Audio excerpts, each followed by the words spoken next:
Ako si Jesus Kristo, at alam kong may mga pagkakataon na nagkakamali kayo.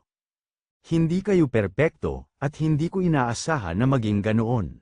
Lahat ng tao may kasalanan at pagkukulang, ito ay likas sa inyong pagkatao.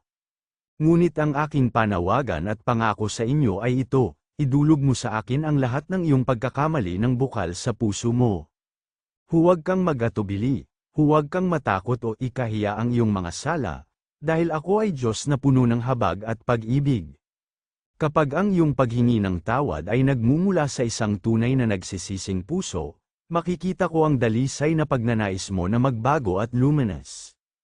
Sinasabi ko sa inyo sa unang Juan Kapitulo 1 versikulo 9, kung ipinahahayag natin ang ating mga kasalanan, siya ay tapat at banal na magpapatawad sa atin ng ating mga kasalanan at lilinisin tayo sa lahat ng kalikwan.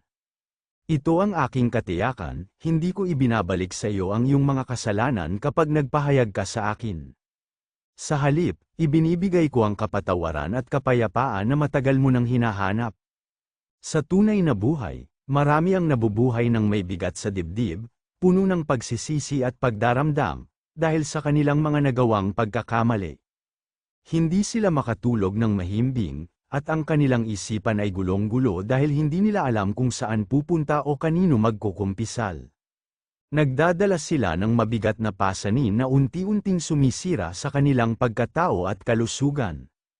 Pero sinasabi ko sa iyo, kapag nakikipag-usap ka sa akin, hindi ka lang nakikipag-usap sa isang hukom, kundi sa isang ama na nagmamahal at handang umunawa.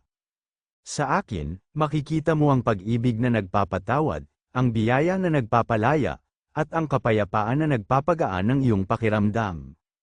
Ang bawat salita na lumalabas sa iyong bibig na may pagsisisi ay parang bumabagsak na bigat sa iyong balikat, kaya't huwag kang mag-atubiling lumapit sa akin, kahit gaano pa kadami o kalaki ang iyong mga kasalanan, handa akong pakinggan ka at patawarin. Sa akin, makakakita ka ng bagong simula. Isang bagong pagkakataon na mamuhay ng malinis at malaya mula sa bigat ng iyong nakaraan.